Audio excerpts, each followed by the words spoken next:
So often what's happening is we are deceived or enticed into giving up certain rights by contracting or not contracting to do certain things. So what are examples of contracts where we are basically forfeiting or suspending certain rights?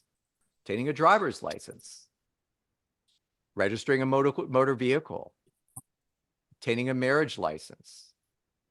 obtaining a gun or firearm license, obtaining a fishing or hunting license, declaring bankruptcy,